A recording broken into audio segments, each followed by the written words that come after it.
Why, hello there. I hope you're doing well. Another nice day here in Portland. I'm trying to record a bunch of these videos right now before we move, so I can have content for video, like for editing, and kind of staying ahead of things throughout the rest of the holidays. So today we're going to discuss two different books. One is called Praise for Idleness by Bertrand Russell, published in 1932. And How to Do Nothing by Jenny Odell, published in December of 2020. While Idleness has multiple essays, I really want to focus only on the first two, which is the namesake of the collection of essays, In Praise of Idleness and Useless Knowledge. I found that Idleness was a really interesting essay to read today, even though there's so much that has changed in the past almost 100 years. It really feels like if you reading something that was written today.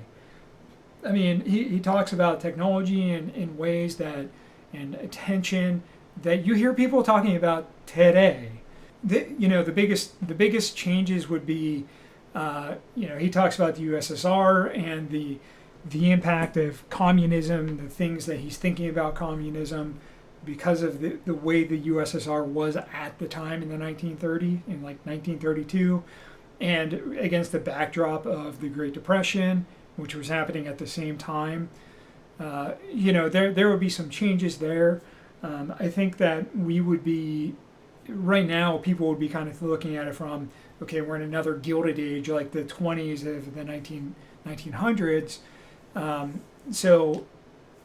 And the other thing that I find really fascinating is, like, we're in this our internet technological revolution right now, and you can think of In Praise of Idleness as being published halfway through between the initial industrial revolution and this IT, AI, whatever bullshit you want to call it, revolution, and that this book is kind of like talking about we've had about 100 years where people have been able to have work less than 16 hours a day to barely survive, that we have actual policies in place that have pushed for 8-hour days, the 888. So I think it's really, really interesting that the kind of just thinking about it in that context of the past 200 years, where this falls, and what what it kind of means, considering that there's so much still prevalent, or so much relevant today. So Russell argues that the elite of basically every culture believes that leisure should be exclusively theirs, while proclaiming that blue-collar work is the most noble of work. And we hear this day in and day out, that if you have a cell phone, or if you're on, out, buying basic necessities to exist today, you're living a life of leisure, and you have luxury goods. And but then you also hear that the only, like a book that I talked about before, Against the Machine, where the only work that was considered noble in that book was going out and being a farmer, which is insane. It is not the most important type of work. It is not the most noble type of work. It is a type of work, and every type of work is equally as important, or maybe not every job. There's bullshit jobs out there, of course, but there's nothing more noble about planting and growing food than being at a grocery store and checking out somebody.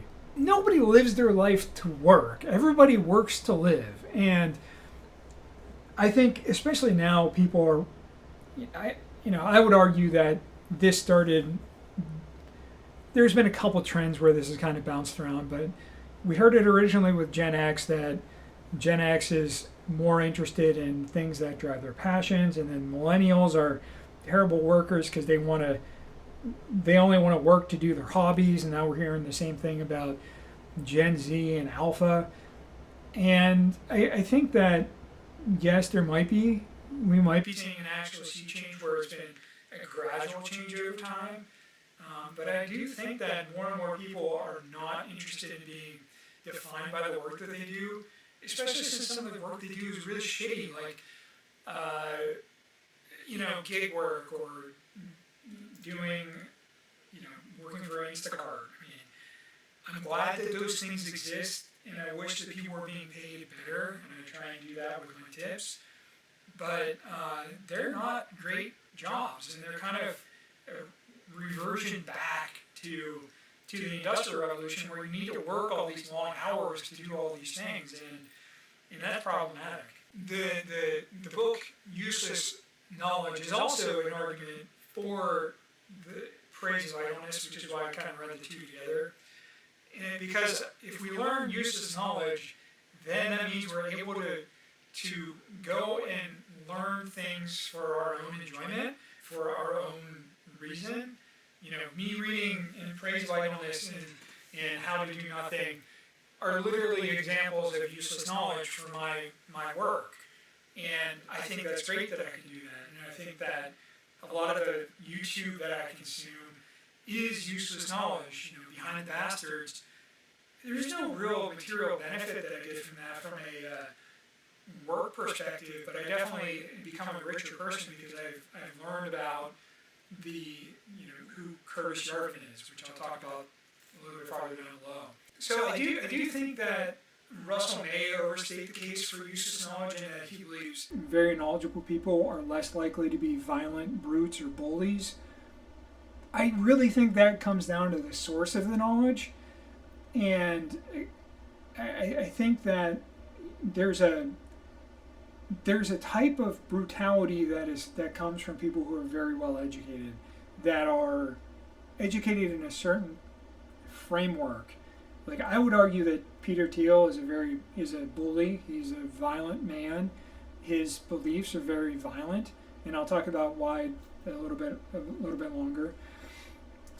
If we look at philosophy, there are several different types that a person could interest themselves with, such as moral philosophy, religious philosophy, economic theory generally.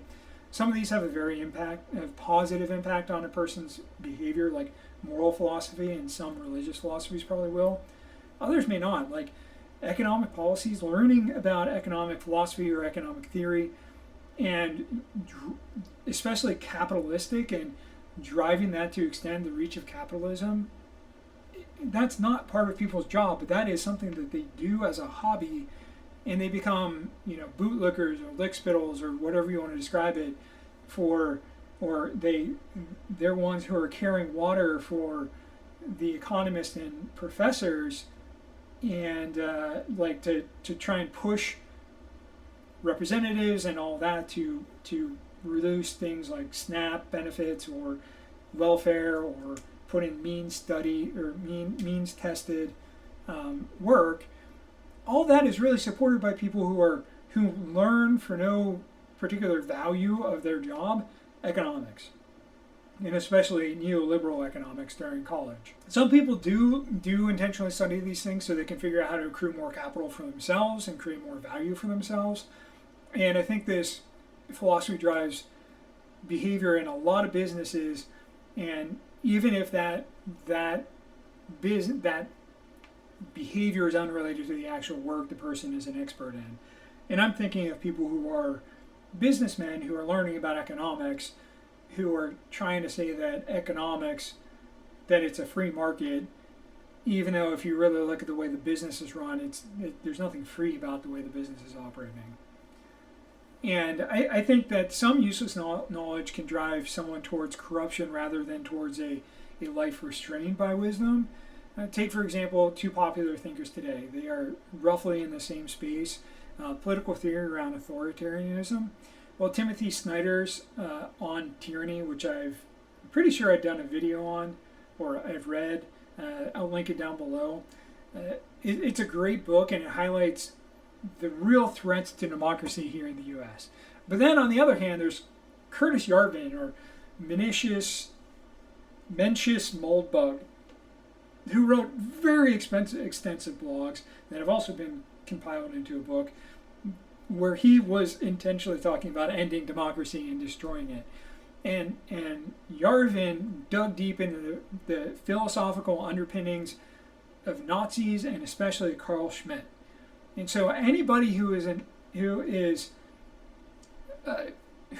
influenced or spouting the philosophy that Curtis Yarvin is talking about, there's a direct philosophical lineage from Carl Schmitt to Peter Thiel through that. And the challenge with Yarvin is that he didn't want to dig into Carl Schmitt to avoid it or to learn about how to identify it or anything like that. Like if you watch the Behind the Bastards on Carl Schmitt or Curtis Yarvin, Robert Evans learns about these things so he can highlight it and point out the risks of these things.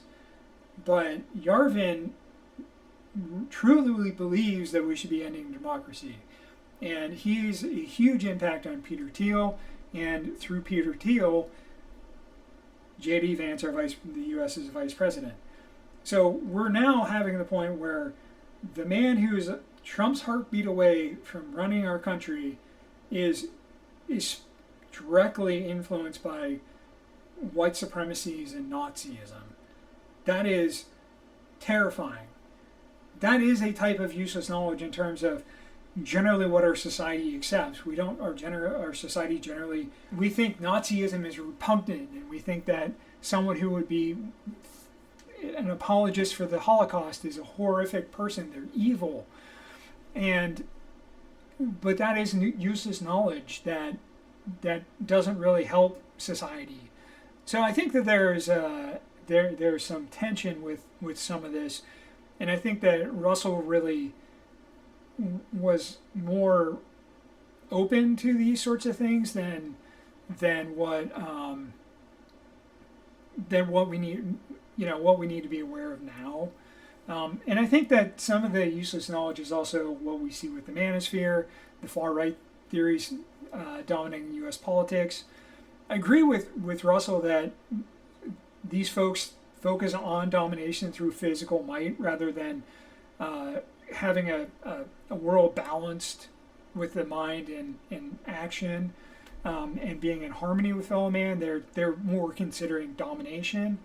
And I guess in that regard, you could say that their knowledge isn't useless, because if you're able to put knowledge into domination, then you're using it. I do think that another thing that's interesting, since this is the 32, and this is very early on in Nazi history, Bertrand Russell calls out Nazis for hunting Jews in 1932. So people fucking knew what the Nazis were about in 32. And he also is calling out the communists for their own purges. So I think that today Russell would be calling out the entire U.S. government for hunting minorities with ICE. He would call out Israel for purging Palestinians. And I don't think it's odd that either of these two leadership organizations are spouting Nazis as their philosophical underpinnings. I think one of the ways to really prevent this sort of thinking is to really pursue useless knowledge that makes you uncomfortable. Going and finding books that challenge your existing worldview and try to understand what they're saying. You may not have to exactly ever agree with that person, but you can learn a lot from that. So, understand life from a wildly different perspective. I think that is a very useful, useless knowledge. I think it's very powerful. It helps you become a fuller person. Challenge yourself by finding voices that are from an underrepresented group, or try to find people from a different part of the world to understand what their perspectives are. I think this is especially important for Americans, because we are very insulated and our opinions are so dominant in the world that going and reading a book about what's happening in another country that's being influenced by the United States can really, really help you understand some perspectives on what your country really is. And I think that can be interesting. I also think that this sort of knowledge isn't useless when dealing with everyday people or people every day. And that's because you need that. So you gain a level of empathy that is valuable in just understanding the world around you. And I think that maybe some of this isn't as useful on a very technical job, but more and more studies are showing that empathetic people are more effective in technical roles. So even then, learning about these ideas, moral philosophies, and things like that can actually really help you in a technical role too. I think that Jenny Odell's book, How to Do Nothing, is a really good complement to In Praise of Idleness. She focused on intention, which is in a way, whenever Bertrand Russell is talking about being idle, he's talking about describing how you want to focus your attention, and and considering whenever someone is talking about how to do nothing, and you're saying this is how to focus your attention, it's the same sort of thing. Of you should be focusing on learning useless knowledge. You should be focusing on these other sorts of things, so you have emotional space to do other things. And the other thing is that it also allows you to decide what is important to you and where you want to spend it. And I think this requires work. It is not something that you can just do. It requires you making choices and saying, I'm going to attentively practice and do this thing. I'm going to learn to experience these other things, and I'm going to go and do things that I'm not familiar with. That is all effort. And so while that is doing nothing in terms of like what's valuable for capitalism or what's valuable for a given state, it's still doing something that can enrich your life. In the book, she talks about how art can really focus and shift the way we think about attention and think about things. And the first one is a pretty interesting piece of art by the artist David Hockney, who's apparently the artist. That's what Odell says.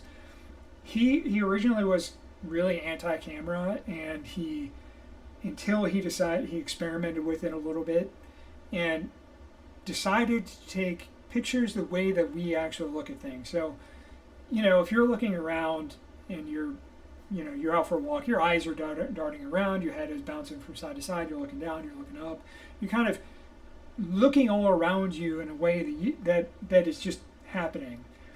And when you take pictures this way, it means you end up looking at the same thing multiple times in multiple ways, and even just moving a few steps forward, the same thing can look different. I mean, that's kind of the whole thing where you have those things where it's like things made from junk, where you look at it at a certain angle and it says something, and then you rotate it around and you see it's all made of junk. It's kind of the same idea as that, but it's different because it is Hockney walking forward and taking a picture left and right, forward, down, up, and then he arranges the pictures kind of from, if like you're moving towards a point in the future, so or down the hall, so you're kind of like walking along like from left towards the center, and then you look back to right, so you can see very different ways of looking at specific images. I think the idea is that you kind of start in the middle and work your way out, or work your way back to see some of these things. And so you'll see different colors, you'll see different angles of the same thing, which can give you different perspectives on the exact same leaf, and it allows you to see more of the same thing. You'll see a bug move from picture to picture, which it'll start you thinking about how do insects move around and things like that. The other piece that Odell talks about quite a bit is John Cage's 433, which is a piece I've read about a couple times. It's been popular since, kind of got resurgence of popularity since the 2020s, where it's been talked about in like the Atlantic and a couple other articles. And the piece is actually 4 minutes and 33 seconds of silence. But it's like if you put it on as a record, you will hear the sounds of the record.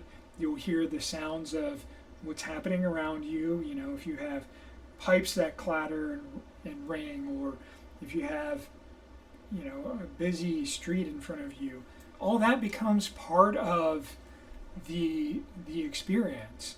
And in the example that Adele talks about, she saw it performed by the San Francisco Symphony, and it is performed because the people who are part of the orchestra, they are still doing things. They're coughing, they're moving around, they're getting comfortable. You know, they're fiddling with their instrument, they're cleaning out their spit valve or something. And then, you know, the director actually makes a smoothie, and the so that becomes part of the performance as well. And he drinks the smoothie up on stage, and then the interaction of the customers, the way that, or the audience, that becomes all part of it. Because, and then you go from being a passive experiencer of 433 to being an active participant. And that drives you to behave and think about things differently. And I think that Adele really talks about how both of these pieces have impacted her to think about it. And apparently, when people have talked to, done surveys of the folks who've both seen Hockney's work in 433, there's a, you see the world in a different place because your attention is brought to different things that you would normally filter out because it's just background noise. And so the idea of, she argues the purpose of attention through will and discipline is to allow us to think more deeply and thoroughly about topics. And I think that is a very interesting way to really articulate what attention is. And I think that it's very good. And I think she also argues that this is something that activists can use to be more effective as an activist. And you know, I think whenever I think about the way that some people pick apart like the itty bitty or nitty gritty parts of some books, where they get hyper fixated on something. Like if you've ever watched someone like Rob from the I'll post a link here. He does comics. I think it's Comics Explained, but he'll really focus in on a frame and talk about kind of what he imagines or sees around the frame in terms of action and what's happening, and doesn't see these as individual pieces of, you know, art, even though he might zoom in and focus on something. He really will look at it in multiple different ways from different characters' perspective and what that impacts the character. And I think that is an example of this like hyper attention to these books where, you know, a comic only has 15 pages. Like some of these guys are able to make an hour-long video about a 15-page comic. I really enjoyed both of these two books. I did feel that, and I've kind of felt like this with a number of these nonfiction books that I've read, that the last quarter or eighth of the book feels like it just kind of fizzles out. Like they had more ideas and they wanted to just put them in, but they should have just been cut from an editor perspective, because they're not really adding novel things to the book at that point. They're kind of just reiteration of the same theme and just kind of expanding on it in one way. I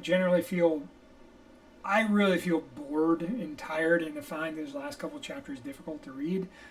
I mean, it was also, reading any of these sorts of books is also tiring in and of itself, because you have to pay attention, you have to really understand what the person is trying to say. And so maybe I need to just revisit it later, because she does have some ideas that focusing your attention on certain things is an anti-colonial action. And so that's something that, you know, especially since you're an activist and you're paying attention to ICE raids in your city, and when raids are going to happen, so you can go and stand there in front of an ICE truck and do nothing, so they can't do anything. That is a very active process. This also is something that I've been thinking about over the past few days, where how you use your attention can be an active refutation of the current status quo. It brought to mind a friend of mine who's really stepped away from social media. He's stepped away from like reading a lot of the news, and decided to spend more time being present with his girlfriend. He's been doing more exercising. He's collected comic trading cards and kind of got into understanding the world of buying and selling comic cards. And he's also been volunteering at a wolf dog sanctuary, and it has allowed him to disengage with a lot of things that are pretty toxic out there, and to live a life that's connected both to nature and other vibrant non-human thinking beings. And I think that's great. I mean, most of the things he posts on social media are around his hobbies, like comic cards or these wolf dogs that he's showing intense emotional attachment with through petting them and commenting on their unique behaviors. And I think it really is an active form of resistance, because it is saying that this nature is more important to me than worrying about whatever Donald Trump's doing. And I think that's what Adele is really arguing for when she says, do nothing so you can be an activist. Give yourself space to recharge and understand the world around you, so then you can make decisions to go and be engaged in something. You can engage with animal rights or volunteering to be with other people, and worrying about nature is an anti-fascist act. Fascists do not see non-humans as anything more than something that can be exploited, and fascists believe they have the right to dominate other people. And that puts animals as generally valueless. And so if you think that animals are inherently valuable and that you think you should be going and spending time with them, your beliefs are actively running against someone like Kristi Noem's beliefs, who thought it was perfectly acceptable to murder a puppy. I mean, that should have disqualified her from office, and because it is horrible. And I think that in terms of the way that she runs ICE, murdering her puppy is a perfect application for that. And she is willing to commit genocide and build the Gestapo. So I think that caring for animals is active resistance to anything Noem is doing. Odell herself embodies this through bird watching using iNaturalist app, which I think I might dig into if I'm able to start going out for walks. Eventually we're going to be moving towards an area with a lot of nice parks, so I'm excited about that.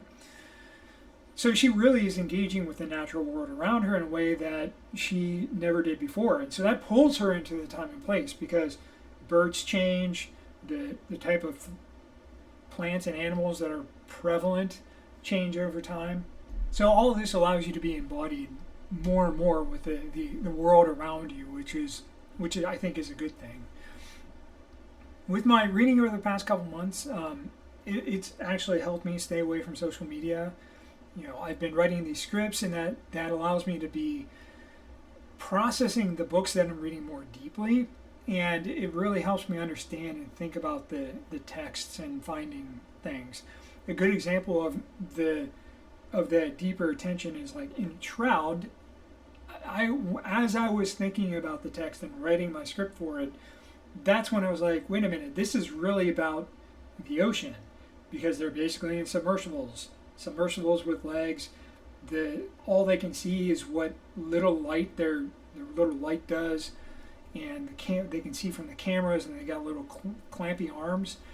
It is essentially a book about a walking submarine, and that was a really interesting thing to kind of stumble upon. I mean, maybe other people would notice that right away. I usually just go with the story, but whenever I spend time thinking about them to write a script, then I have to be more involved. And I also think that doing this sort of work, like writing a script about a book or writing a book review or writing an analysis, really highlights the absurdity of using ChatGPT for understanding a book.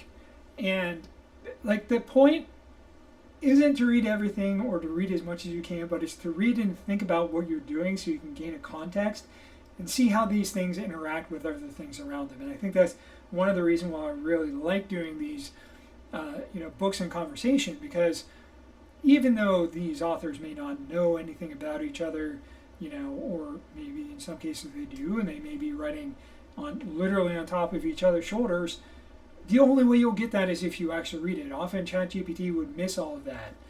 And I think it's important to learn how to analyze texts and criticize authors, because that's all ways of criticizing and understanding the world around you, because there's a lot of flawed things in the world around us, and I think we need to understand what's happening and understand why.